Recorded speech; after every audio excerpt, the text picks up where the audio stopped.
Hello बच्चों, कैसे हो गए। हम आशा करते हैं कि हमारे सभी बच्चे अच्छे और स्वस्थ होंगे। ये तो इसमें करने वाली बातें नहीं है, क्योंकि उनकी पढ़ाई पूरी जोर शोर से चल रही होगी। आज हम क्लास 10 वाले बच्चों के लिए, चाहे यूपी बोर्ड के बच्चों चाहे बिहार बोर्ड के बच्चों, दोनों बच्चों को हमारा जो है विषय है वो सामाजिक विज्ञान और चैप्टर 1 अध्याय 1 इतिहास के बारे में, जो हमारा पहला अध्याय का यूरोप में राष्ट्रवाद का उदय। राष्ट्रवाद मतलब प्रेम, व्यवहार, स्नेह।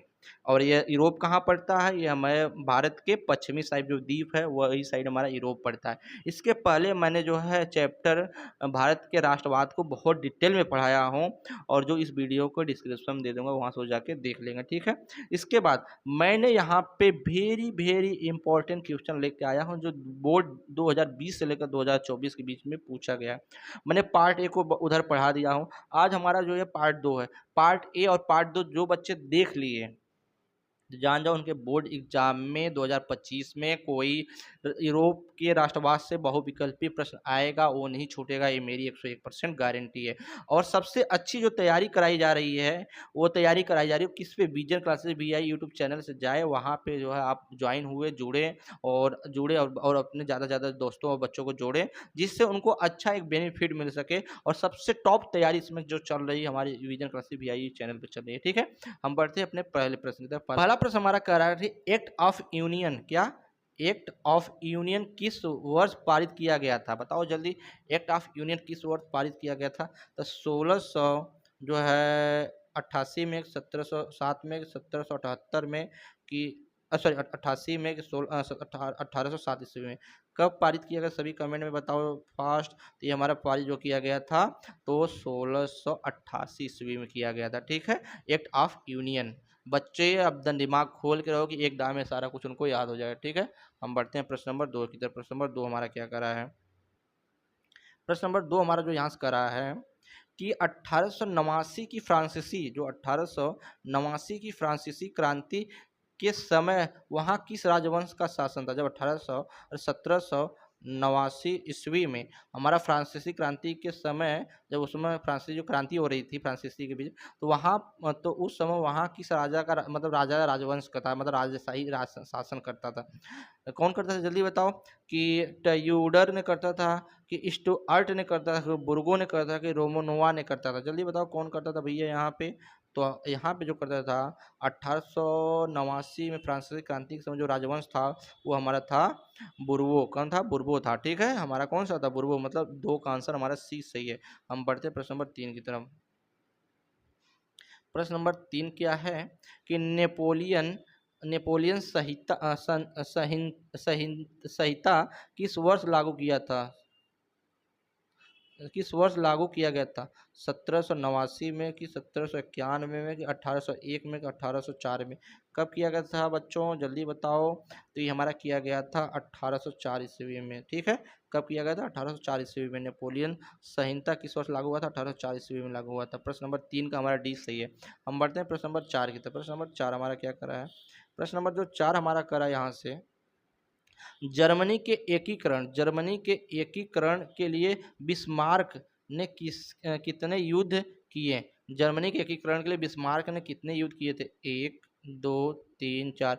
ये बहुत इंपॉर्टेंट क्वेश्चन होने वाला है, जान ये बार बार बोर्ड एग्जाम में पूछा है। हमने अभी तक 2020 से लेकर 2020 के बीच का सारा क्वेश्चन उठाया है, लेकिन ये जो क्वेश्चन है तुम्हारे इस साल जो पुलिस का यूपी पुलिस का पेपर हो रहा है, उसके अंदर ये क्वेश्चन देखने को मिला था, ठीक है। वहाँ से मैंने क्वेश्चन उठा लिया था। हम कौन है जल्दी बताओ फर्स्ट, कौन है भैया यहाँ पे? जल्दी बताओ कौन है? जर्मनी के एकीकरण के बिस्मार्क ने कितने युद्ध किए थे? तो यहाँ से ऑप्शन होता 3 युद्ध किए थे। कितने युद्ध किए थे? 3 युद्ध किए थे, मतलब चौथा का जो हमारा सी आंसर सही है। हम बढ़ते हैं प्रश्न नंबर 5 की तरफ। हम बढ़ते हैं प्रश्न नंबर 5 की तरफ। प्रश्न नंबर 5 हमारा क्या कर रहा है?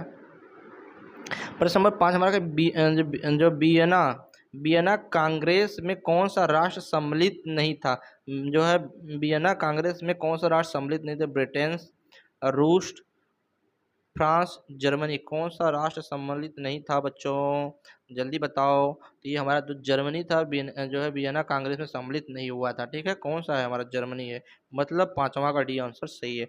हम बढ़ते हैं प्रश्न नंबर 6 की तरफ। प्रश्न नंबर 6 हमारा क्या करा है? प्रश्न नंबर 6 जो हमारा यहाँ से करा है, वियन कांग्रेस के पवित्र संघ पवित्र संघ की आयोजना किसने प्रस्तुत किया था? रूस ने, ब्रिटेन ने, कि फ्रांस ने, कि ऑस्ट्रिया ने? कौन किया था जल्दी बताओ कमेंट में, कमेंट में। तो रूस ने किया था। कौन किया था? रूस में किया था। ठीक है।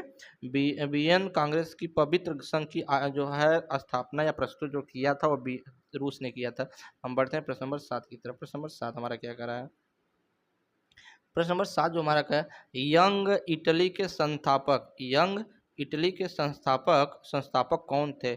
जियो बर्टी थे, कि काबूर थे, कि मेजीनी थे, कि गैरीबाल्डी थे? जल्दी बताओ कौन थे भैया, कौन थे सभी स्टूडेंट? एकदम ध्यान से देखो कि एग्जाम में कम से कम आधा क्वेश्चन ऐसे ही याद हो जाए। कौन थे भैया? तो हमारा मेजिनी थे। कौन थे? मेजिनी थे। यंग इटली के संस्थापक कौन थे? हमारे जो मेजिनी थे। ठीक है। सातवां का हमारा सी आंसर सही है। हम बढ़ते हैं प्रश्न नंबर 8 की तरफ। प्रश्न नंबर 8 हमारा क्या करा है यहाँ से? प्रश्न नंबर 8 जो हमारा करा है, फ्रांस के किस राजा, फ्रांस के किस राजा राजा ने कहा था कि अंग्रेजी राजा की भांति शासन करने की अपेक्षा लकड़ी काटना अधिक पसंद करूंगा? कौन कहा था जल्दी बोलो, बताओ कौन कहा था? लुई 16वां ने कहा था, कि नेपोलियन पापा ने कहा था, कि लुई नेपोलियन ने कहा था, कि चार्ल्स दसम ने कहा था? जल्दी बताओ कौन कहा था भैया, जल्दी बताओ। तो यहाँ पे जो है चार्ल्स दसम ने कहा था। कौन कहा था? चार्ल्स दसम ने कहा था कि फ्रांस जो कि अंग्रेजों के भांति शासन करने से अच्छा है कि मैं लकड़ी काटना पसंद करूंगा। ये हमारा किया था चार्ल्स दसम ने, मतलब 8वां का डी आंसर सही है। हम बढ़ते हैं प्रश्न नंबर 9 की तरफ। प्रश्न नंबर 9 हमारा क्या करा यहाँ से? प्रश्न नंबर 9 करा हमारा यहाँ से, प्रसा प्रसा का शासन कौन है? नेपोलियन बोनापार्ट, की नेपोलियन तृतीय, की विक्टर इमैनुएल, की विलियम प्रथम? कौन था जल्दी बताओ। तो यहाँ से जो है जो है प्रसा का जो शासन था वो हमारा था विलियम प्रथम था। कौन था? विलियम विलियम प्रथम था, मतलब 9वां का डी आंसर सही है। हम बढ़ते हैं प्रश्न नंबर 10 की तरफ। प्रश्न नंबर 10 हमारा क्या करा है?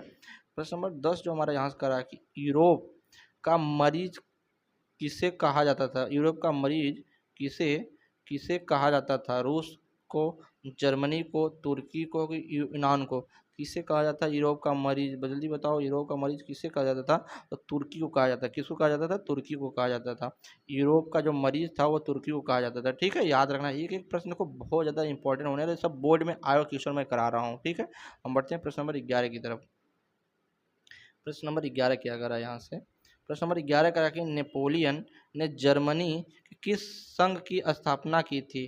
ट्रांस जो पेडेन संघ की सिस्पेलाइन संघ की राइन संघ की इनमें से कोई भी नहीं है? जल्दी बताओ किसकी की थी? तो वह जो है राइन संघ की थी। कौन सा किए थे? राइन संघ की जो उन्होंने स्थापना किया था। कौन? नेपोलियन जर्मनी के बीच में किस संघ की स्थापना हुई थी? राइन संघ की स्थापना हुई थी। ठीक है, मतलब 11वां का सी आंसर सही है। हम बढ़ते हैं प्रश्न नंबर 12 की तरफ। और अभी तक जो बच्चे चैनल को लाइक नहीं कर रहे हैं, शेयर नहीं किए, वो जल्दी से जल्दी लाइक शेयर करते जाए, क्योंकि उनको लाइक शेयर करते रहेंगे तो उनको हर डेली टू डेली जो है हम ऑब्जेक्टिव और मतलब लघु अति लघु क्वेश्चन डेली टू डेली इनको हम देते रहेंगे। ठीक है। और जो बच्चे इस वीडियो का पीडीएफ डाउनलोडिंग करना चाहते हैं, बार बार पढ़ना चाहते हैं, तो मैं इस वीडियो का डिस्क्रिप्शन में दे दूंगा, वहाँ से जाकर डाउनलोडिंग कर लेंगे। मैं अभी तक क्लास 10 का जितना भी सब्जेक्ट पढ़ा रखा हूँ, सब के वीडियो के डिस्क्रिप्शन में वहाँ पीडीएफ दे रखा हूँ, वो पीडीएफ के द्वारा भी पढ़ सकते हैं। लास्ट में पीडीएफ कहाँ से डाउनलोडिंग करना है, उसका पासवर्ड क्या है, मैं सब कुछ बता दूंगा। ठीक है। हम बढ़ते हैं प्रश्न नंबर 12 की तरफ। प्रश्न नंबर 12 हमारा क्या कर रहा है?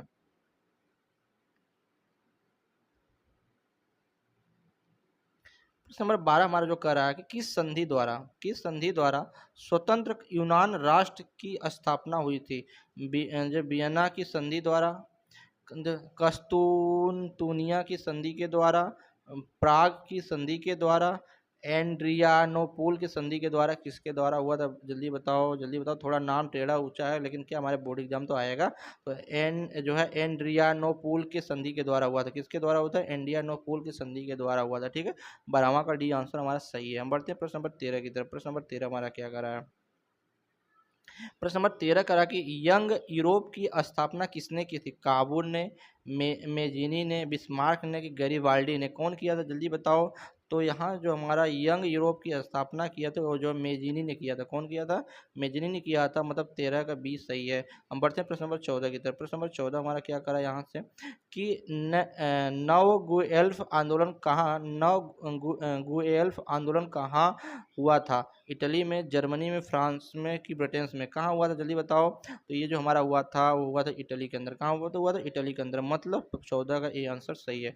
हम बढ़ते हैं प्रश्न नंबर 15 की तरफ। प्रश्न नंबर 15 हमारा क्या करा है? प्रश्न नंबर 15 हमारा क्या है? मेटरनिक कौन था? मेटरनिक कौन था? ऑस्ट्रिया का चांसलर था, कि प्रसा का चांसलर था, कि फ्रांस का सम्राट था, कि रूस का क्या था? रूस का जोड़ था, कि रूस का चोर था, यहाँ जोड़ है, रूस का जोड़ था, क्या था? तो ये हमारा ऑस्ट्रिया का चांसलर था। क्या था? ऑस्ट्रिया का जो है चांसलर था। कौन सा? मेटरनिक। ठीक है। प्रश्न जो है 15वां के ये सही है। बढ़ते हैं प्रश्न नंबर 16 की तरफ। प्रश्न नंबर 16 हमारा क्या करा यहाँ से? कार्बोनारी की संस्थापना किस वर्ष हुई थी? 1810 में कि 1815 में कि 1830 में कि 1848 में? कब हुई थी कार्बोनारी की स्थापना? तो 1810 ईस्वी में हुई थी। कब हुई थी? 1810 ईस्वी में। मतलब हमारा 16 का जो है ये सही है। हम बढ़ते हैं प्रश्न नंबर 17 की तरफ। प्रश्न नंबर 17 हमारा क्या करा है? प्रश्न नंबर 17 जो हमारे यहाँ से करा है कि 1830 की क्रांति के बाद फ्रांस ने किस प्रकार का शासन स्थापित किया था? निरंकुश राजतंत्र, कि संघीय शासन व्यवस्था, कि गणराज्य व्यवस्था, कि संवैधानिक राजतंत्र? कौन सा किया था? ये बहुत ज़्यादा इंपॉर्टेंट सवाल है, जान लेना। तो ये किया था हमारा जो निरंकुश राजवंश किया था। कौन सा किया था? ये जो हमारा 17 का आंसर है वो है निरंकुश राजवंश था। कैसा था? निरंकुश राजवंश था। मतलब 17 का ये आंसर हमारा सही है। हम बढ़ते हैं प्रश्न नंबर 18 की तरफ। प्रश्न नंबर 18 हमारा क्या करा है कि लाल तुर्की नामक संस्था का संगठन किसने किया था? लाल तुर्की नामक संस्था का संगठन किसने किया था? बिस्मार्क ने किया था, कि काबूल ने किया था, कि मेजिनी ने किया था, गैरीबाल्डी ने किया था? जल्दी बताओ कौन किया था। तो ये हमारा जो है तुर्की लाल जो है कुर्ती कुर्ती नामक का संस्थापक जो गैरीबाल्डी ने किया था। कौन किया था? गैरीबाल्डी ने किया था। मतलब 18वां का डी आंसर सही है। हम बढ़ते हैं प्रश्न नंबर 19 की तरफ। प्रश्न नंबर 19 हमारा क्या कहा? राष्ट्रवाद की अवधारणा का जन्म किस घटना से माना जाता है? राष्ट्रवाद की अवधारणा का जन्म किस घटना से माना जाता है? पुनः जागरण से, सॉरी सॉरी पुनः जागरण से, कि धर्म सुधार आंदोलन से, गौरवपूर्ण जो क्रांति से, कि फ्रांस की क्रांति से? तो किससे माना जाता है जल्दी बताओ कमेंट में। ये जो हमारा है पुनः जागरण से माना जाता है। किससे? पुनः जागरण। मतलब 19वां का ये आंसर हमारा सही है। हम बढ़ते हैं प्रश्न नंबर 20 की तरफ। प्रश्न नंबर 20 हमारा क्या करा है यहाँ से? प्रश्न नंबर 20 जो हमारा कह रहा है कि रक्त और लौह की नीति किसने अपनाई थी? रक्त और लौह की नीति किसने अपनाई थी? बिस्मार्क ने, कि फ्रैडरिक विलियम चतुर्थ ने, कि विलियम प्रथम ने, कि गैरीबाल्डी ने? कौन अपनाया था जल्दी बताओ यहाँ से। तो हमारा जो कौन थे? बिस्मार्क ने। रक्त और लौ की नीति किसने अपनाई थी? बिस्मार्क ने अपनाई थी। किसने?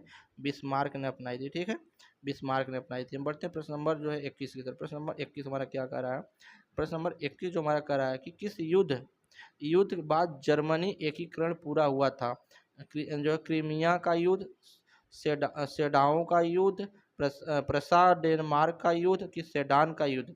किसके युद्ध के बाद वो एकीकरण हुआ था जल्दी बताओ बच्चों। तो हुआ था हमारा सेडान के युद्ध के बाद जो है जर्मनी का एकीकरण हुआ था। सेडान का जब युद्ध हुआ था, सेडान का युद्ध होने के बाद उसी समय हमारा क्या हुआ था? जर्मनी का एकीकरण हुआ था। ठीक है, हम बढ़ते हैं प्रश्न नंबर 22 की तरफ। प्रश्न नंबर 22 हमारा क्या कर रहा है?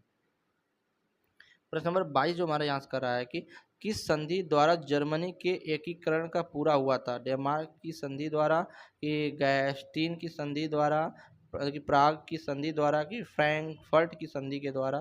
तो कब हुई थी कमेंट में जरूर बताएं। इस क्वेश्चन का आंसर वो कमेंट में खुद देंगे। हम बढ़ते अपने अगले प्रश्न की तरफ। अगला प्रश्न हमारा क्या कर रहा है? अगला प्रश्न हमारा जो कर रहा है, जर्मनी एवं इटली के एकीकरण के समय फ्रांस का शासक कौन था?